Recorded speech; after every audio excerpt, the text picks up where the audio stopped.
Amigos queridos, doce enlevo nos embala nesta hora.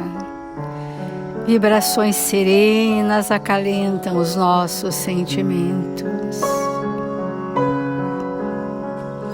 Em nome de Jesus nos reunimos, buscando a presença do Mestre amado em nossas vidas, buscando reviver na acústica da alma as suas passagens pela humanidade da Terra, os encontros felizes, o despertar das consciências,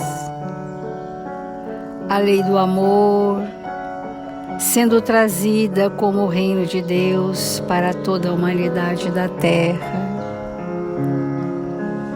E é neste ambiente, Senhor Jesus, singelo, preparado para nos receber, que em seu nome iniciamos as reflexões do Evangelho desta manhã. Que estejamos apostos, Senhor, disponíveis para o bem constante, que de nossos sentimentos possam sair energias felizes, esperançosas e encorajadoras, direcionadas a todos aqueles que nos cruzarem o caminho, para que a sua paz prevaleça nos corações da humanidade da Terra. Abençoa-nos, Senhor, e dá que possamos estar sob a sua tutela maior, hoje e sempre. Obrigada, amigos queridos, pela vossa presença em nossas vidas. Obrigada, Senhor Jesus, e que assim seja, Mestre.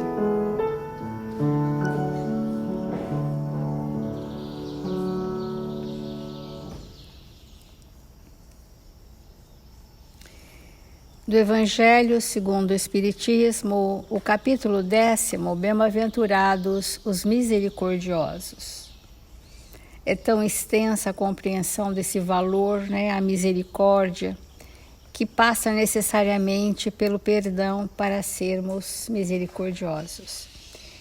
E o item que nós vamos entrar hoje é o argueiro e a trave no olho.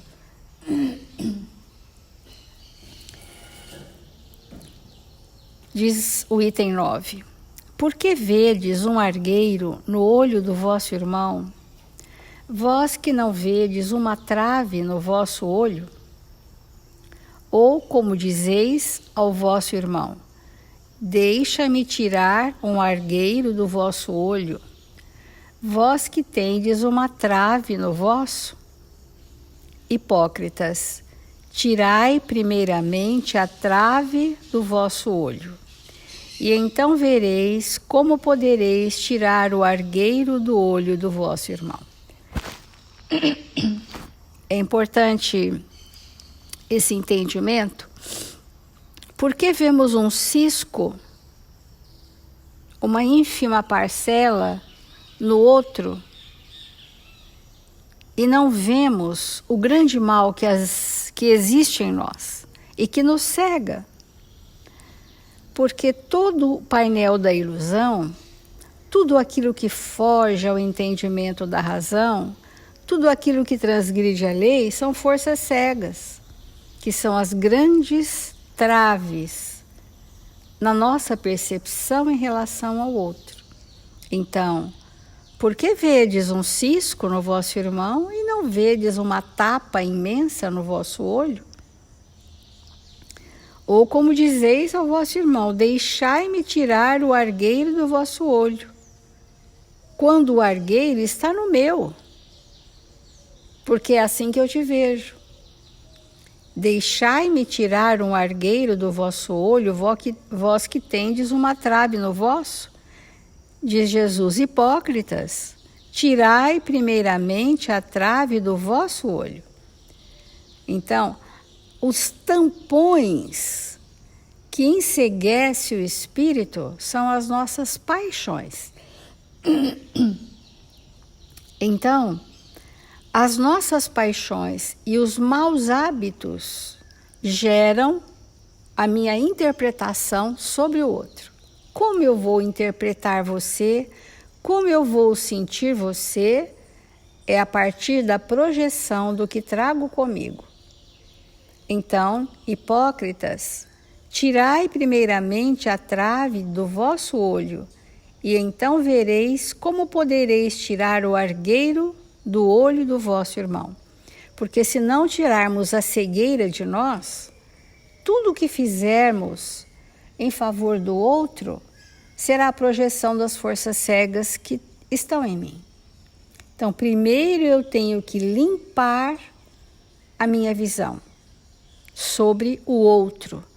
Isso significa dizer, na atualidade, que quando nós tiramos os anteparos, os obstáculos, os tampões que nos impedem de ver a verdade, quando nós conseguimos isto, nós estamos vendo o outro como espírito, e não mais com aspectos da sua personalidade. Porque como a nossa personalidade ainda traz uma rudeza defensiva, e quando eu ainda estou sob os tampões que me enceguece, eu vou só sentir o mal que há no outro. Agora, quando eu tiro ou resolvo as minhas más paixões, eu realmente começo a ter uma limpidez para perceber a verdade que está no outro. Isso é bem interessante porque, diz o Evangelho, um dos defeitos da humanidade é ver o mal de outrem antes de ver o que está em nós. E o Evangelho então está nos dizendo: perceba primeiro o mal que há em si, resolva-o, transforme para perceber o outro em espírito e verdade. Então, para julgar-se a si mesmo, seria preciso poder se olhar num espelho, transportar-se de alguma sorte para fora de si e se considerar como uma outra pessoa, perguntando-se: que pensaria eu se visse alguém fazendo o que faço? Olha que interessante esse exercício. Se colocar no lugar do outro te vendo, como se você se projetasse fora de si para se perceber como a um espelho. E o que você pensaria, ou o que nós pensaríamos sobre nós, nos assistindo?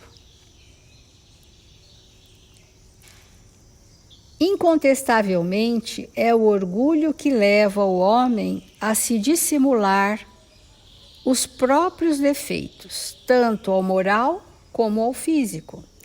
Esse defeito é essencialmente contrário à caridade, porque a verdadeira caridade é modesta, simples e indulgente. A caridade orgulhosa é um contrassenso, uma vez que esses dois sentimentos se neutralizam um ao outro. Então, se seus olhos forem bons, todo o seu corpo será luz. Diz Jesus através de Mateus. Se eu arranco os tampões dos meus olhos, eu estou arrancando o quê? O julgamento, a crítica, o preconceito, que são viés de interpretação do outro. Porque essas características do julgamento, da crítica e do preconceito, eles vão formar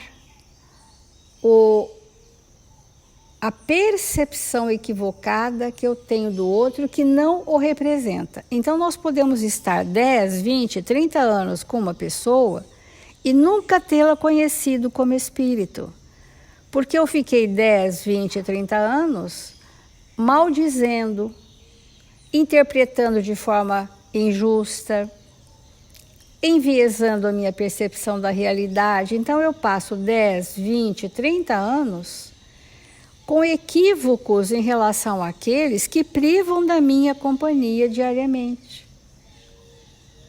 Isso significa dizer que o filtro dos sentimentos bons ainda não nos compõe na totalidade. Podemos ter bons sentimentos, mas não nos compõe na totalidade, porque quando eu vou perceber o outro, eu já o percebo com as minhas más paixões, com as minhas más inclinações. Há espíritos que convivem séculos juntos, encarnações. Começam e terminam uma encarnação juntos e não se conhecem como espíritos. Porque para se conhecer como espírito, eu preciso limpar as minhas dificuldades que formam viés, equívocos de interpretação da personalidade do outro. Então, esse é um grande exercício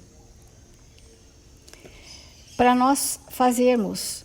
Esse defeito é essencialmente contrário à caridade.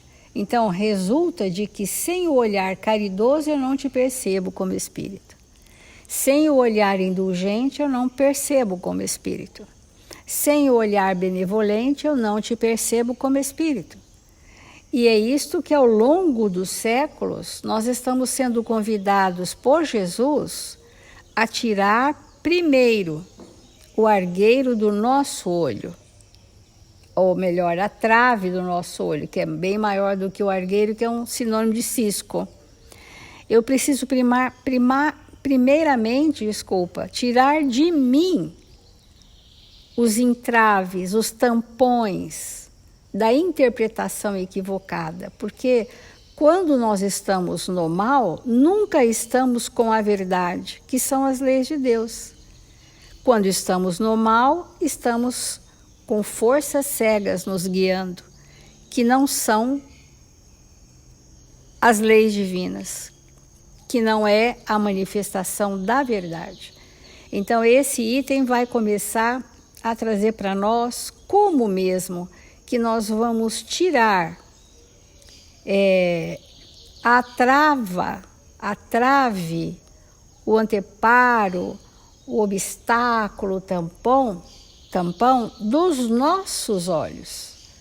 Porque enquanto eu não tiver caridade para te perceber, eu não terei sentimentos para me relacionar com você. Porque vou me relacionar com o outro numa faceta obscura que ele trouxe e que coincide com a minha. E aí são os conflitos de relacionamentos, e daí surgem as mágoas, e daí os desafetos se estabelecem. E por que o perdão não acontece? Por conta do que eu estou cega para te ver como espírito. E o que eu consigo ver como espírito é só o meu amor próprio ferido por você. É só isso que eu consigo sentir. Eu sinto o meu amor próprio ferido. Então eu estou na enfermidade da doença do personalismo. E por isso que o perdão passa a ser uma aquisição moral distante de mim. Então, para que a gente possa aquecer o nosso pensamento nesse tema, nós trouxemos de Emmanuel essa lição que está no Palavras de Vida Eterna, que diz assim: o olhar de Jesus. E nós vamos comparar o nosso olhar com a trave, que pensamos que é um cisco só que nós temos, mas é um tampão que precisamos retirar de nós para perceber o outro além das aparências. Como Jesus fazia, sendo Jesus nosso modelo e guia, vamos refletir sobre o olhar de Jesus para nós envolvermos-nos nessa temática que está se iniciando. Como retirar de mim os tampões que obscurecem a verdade do outro. Então diz assim: recordemos o olhar compreensivo e amoroso de Jesus, a fim de esquecermos a viciosa preocupação com o argueiro que, por vezes, aparece no campo visual dos nossos irmãos de luta. Viciosa preocupação com o cisco da dificuldade que está no outro. O outro tem um cisco de dificuldade. O Mestre Divino jamais se deteve na faixa escura dos companheiros de caminhada humana.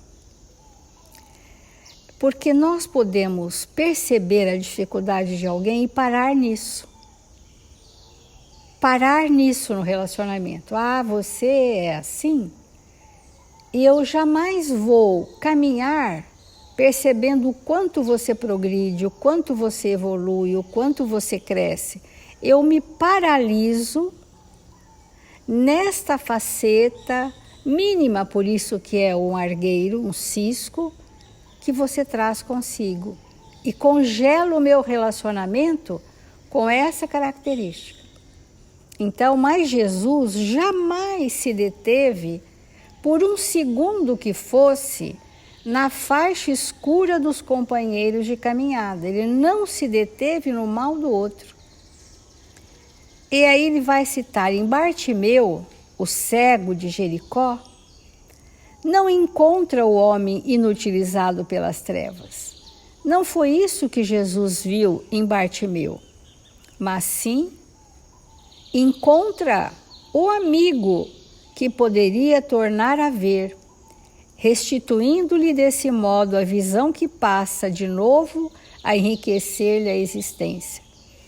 O cego de Jericó, o Bartimeu, quando Jesus o curou, que ele fez aquele bálsamo com areia e passou sobre os olhos do cego, ele o fez porque aquela cegueira só era do corpo. Em espírito, o Bartimeu já via, já era um espírito com merecimento. Então, são esses espíritos que Jesus, para quem Jesus disse, tua fé te curou, porque limpo por dentro. Então, ele não via no cego de Jericó um homem inutilizado pelas trevas. Nós viríamos isso e paralisaríamos a nossa percepção de que ele está nas trevas da cegueira. Mas Jesus viu, né? Sentiu o espírito esplendoroso que era Bartimeu. Um outro grande exemplo da Boa Nova é Maria de Magdala.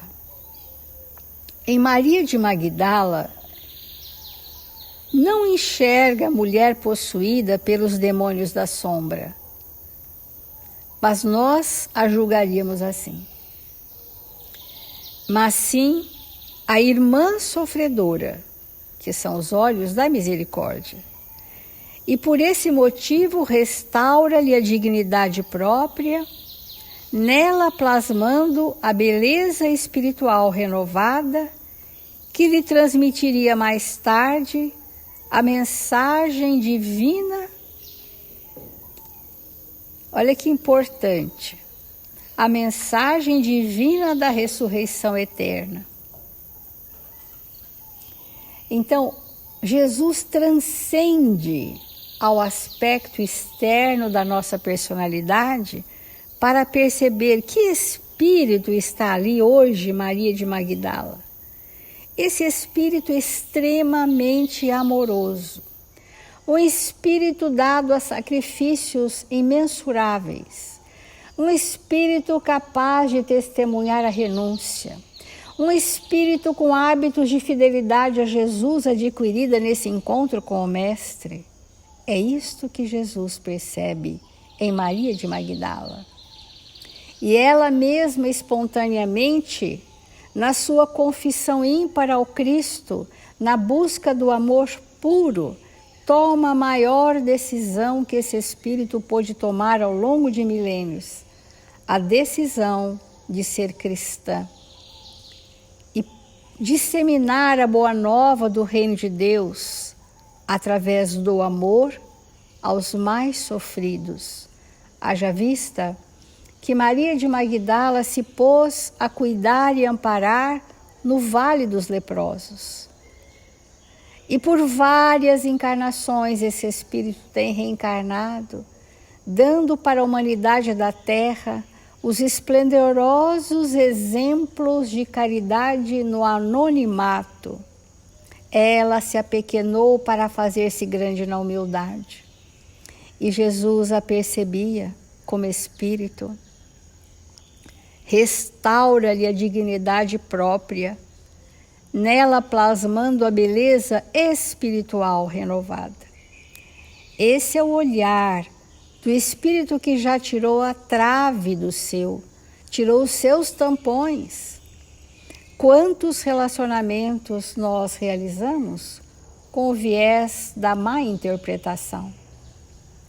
Em Zaqueu, por exemplo, não identifica o expoente da usura, que todos percebiam que Zaqueu era preso aos poderes amoedados, ou da apropriação indébita, e sim o missionário do progresso enganado pelos desvarios da posse. Mas Zaqueu já trazia dentro de si essa construção de promover o progresso, tanto que ele abria frentes de trabalho para todos os chefes de família que estavam à deriva, à margem da sociedade. Então ele já trazia essa verve do espírito do progresso social. Esteve temporariamente enganado pelos desvarios da posse. E por essa razão, Jesus devolve-lhe o trabalho e o raciocínio, a administração sábia e justa. Então Jesus, na multiplicação dos talentos, doa para ele o talento do trabalho para ser multiplicado, porque ele já tinha um bom raciocínio e uma ótima visão administrativa. Então, ele podia multiplicar em bênçãos de trabalho para aqueles que estavam à margem da sociedade. E Jesus teve olhos de ver. Em Pedro, por exemplo, no dia da negação, porque Pedro ficou fragilizado e atemorizado com as forças romanas. Não repara o cooperador enfraquecido, porque nós nos fragilizamos, mas sim um aprendiz invigilante, a exigir-lhe compreensão e carinho, e por isso transforma-o com o tempo no baluarte seguro do Evangelho nascente, operoso e fiel até o martírio e a crucificação. Olha que como é ver o outro como espírito, tirando a trave do nosso olho, né? Porque essa percepção Jesus já tinha, porque são velhos amigos. Estes apóstolos de Jesus já estavam na Terra como muitas vezes representantes da vinda do reino de Deus ao planeta Terra há muitos séculos, talvez milênios. Então, Jesus confia e coloca sobre os ombros de Pedro a tarefa de ser o expoente onde a obra de Jesus iria se concretizar, seria o baluarte seguro do Evangelho nascente. Mas ele teve invigilâncias, ele se fragilizou temporariamente, mas aquilo não é o espírito, são circunstâncias da nossa personalidade. Então, em Judas, não surpreende o discípulo ingrato, mas sim o colaborador traído pela própria ilusão. Judas era um espírito amorosíssimo, mas estava na ilusão do reino do mundo e não do reino de Deus, querendo proporcionar a Jesus o reino do mundo e não o reino de Deus. E, embora sabendo fascinado pela honraria terrestre, que é o reino dos homens, sacrifica-se até o fim, aceitando a flagelação e a morte para doar-lhe o amor e o perdão, que se estenderia pelos séculos, soerguendo os vencidos e amparando a justiça das nações. Qual a característica principal desse espírito? É esta que Jesus incentiva, que todos nós temos um traço de experiência milenar. É sobre esse traço de experiência milenar que a obra de Jesus é depositada sobre nossos ombros. E então, ao longo dos séculos, Judas veio fazendo o seu ajuste e reparação de amor por Jesus, trabalhando, soerguendo os vencidos, os injustiçados, para que houvesse a justiça nas ações. A exemplo disso, nós vemos a personagem sublime de Joana d'Arc que ele assumiu, defendendo uma pátria, levando o amor, o civismo, a organização de um povo, a justiça de uma nação. Então, amigos, busquemos algo do olhar de Jesus para nossos olhos. E a crítica será definitivamente banida do mundo de nossas consciências, porque então teremos atingido o grande entendimento, que nos fará discernir em cada ser do caminho, ainda mesmo quando nos mais inquietantes espinheiros do mal, um irmão nosso, necessitado, antes de tudo, de nosso auxílio e de nossa compaixão.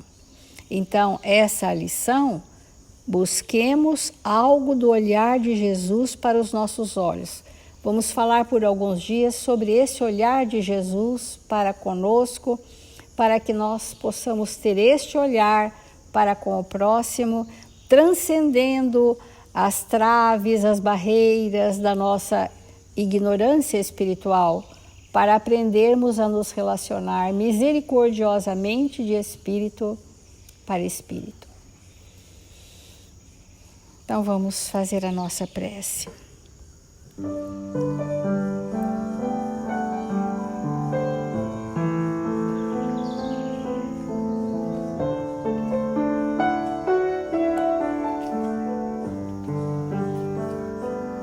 Senhor Jesus, amado Mestre, volve seu olhar misericordioso para a humanidade da terra.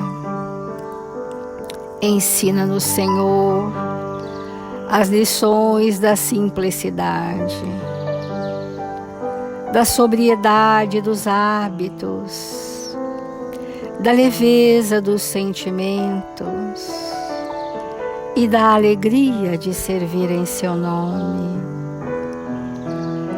Sê conosco, Senhor, neste momento em que a humanidade da terra se estertora em gritos surdos de apelos íntimos incontáveis, para que a paz se estabeleça nos corações